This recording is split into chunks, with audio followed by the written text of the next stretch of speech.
नमस्कार, ये आकाशवाणी शिमला है। अब आप राजकुमारी चंदेल से प्रादेशिक समाचार सुनिए।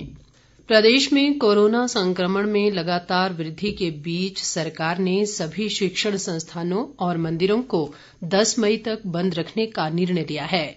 ये निर्णय मुख्यमंत्री जयराम ठाकुर की अध्यक्षता में आज राज्य में कोरोना की स्थिति की समीक्षा को लेकर शिमला में आयोजित एक उच्च स्तरीय बैठक में लिया गया। सरकार ने वैवाहिक और अन्य सभी प्रकार के आयोजनों में धाम पर भी पूर्ण प्रतिबंध लगा दिया है। सरकार ने विवाह और अन्य सामाजिक आयोजनों में केवल 20 लोगों को ही शामिल होने की अनुमति देने का निर्णय लिया है। सभी सरकारी कार्यालयों में 5 कार्य दिवस की व्यवस्था भी 10 मई तक जारी रहेगी और इस दौरान तृतीय व चतुर्थ श्रेणी के 50% कर्मचारी ही एक समय में कार्यालय आएंगे।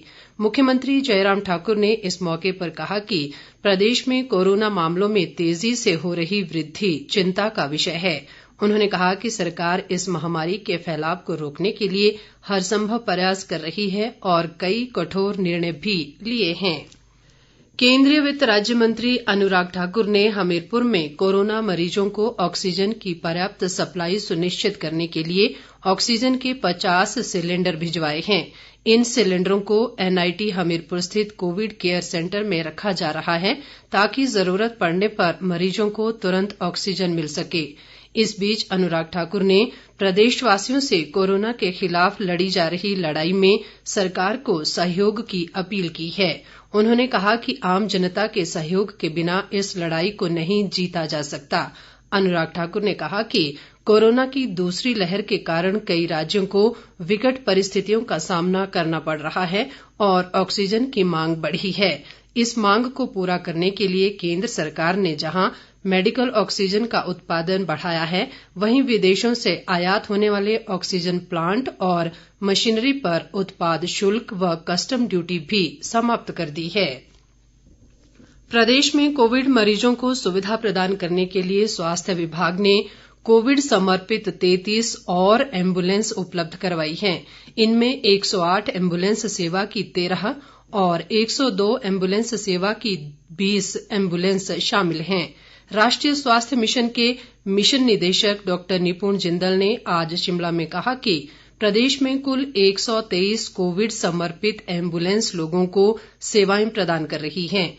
मिशन निदेशक ने ये भी बताया कि प्रदेश में 18 से 44 वर्ष की आयु वर्ग के लोगों को कोविड का टीका लगाने के लिए 28 अप्रैल से पंजीकरण कार्य आरंभ हो गया है। कोविन पोर्टल और आरोग्य सेतु ऐप पर इसके लिए पंजीकरण करवाया जा सकता है। उन्होंने कहा कि इस आयु वर्ग के लोगों के लिए वैक्सीन उपलब्ध होते ही टीकाकरण का कार्य आरंभ कर दिया जाएगा। ये टीका निःशुल्क लगाया जाएगा। प्रदेश में कोविड-19 के मामलों पर निगरानी रखने के लिए 4 कमेटियों का गठन किया गया है। आपदा प्रबंधन के तहत गठित राज्य कार्यकारी समिति के अध्यक्ष व मुख्य सचिव ने इन कमेटियों के गठन को स्वीकृति प्रदान की है। इन कमेटियों में लॉजिस्टिक कमेटी, कोविड-19 रोगी व एम्बुलेंस प्रबंधन कमेटी, CSR कमेटी और मीडिया कमेटी शामिल है। लॉजिस्टिक कमेटी ऑक्सीजन की उपलब्धता और बिस्तरों की क्षमता का कार्य देखेगी। कोविड-19 मरीज व एम्बुलेंस प्रबंधक कमेटी मरीजों को अस्पताल लाने ले जाने और रेमडेसिविर जैसी आवश्यक दवाओं की आपूर्ति सुनिश्चित करेगी। CSR कमेटी अंशदान में मिली सामग्री विभिन्न अस्पतालों तक पहुंचाना सुनिश्चित करेगी। मीडिया कमेटी समयबद्ध डाटा एकत्रित करके मीडिया तक सही सूचना पहुंचाना और सभी स्तरों पर जानकारी के अभाव को खत्म करने के साथ नियमित रूप से मीडिया को जानकारी उपलब्ध करवाएगी। प्रदेश कांग्रेस अध्यक्ष कुलदीप सिंह राठौर ने कोरोना महामारी के दृष्टिगत लोगों द्वारा बैंकों से लिए गए ऋणों की किश्तों को फिलहाल स्थगित करने और बढ़ते ब्याज को माफ करने की सरकार से अपील की है। राठौर ने आज शिमला में एक बयान में कहा कि कोरोना की दूसरी लहर ने लोगों का जीवन बुरी तरह प्रभावित किया है। इस समय कारोबार पूरी तरह ठप है और लोग ऋण की किश्तें देने की स्थिति में नहीं हैं। राठौर ने विपदा के इस समय में सरकार से सभी प्रकार के बिलों और करों की वसूली को स्थगित करने की मांग की है। इसके साथ ही ये समाचार बुलेटिन समाप्त हुआ। नमस्कार।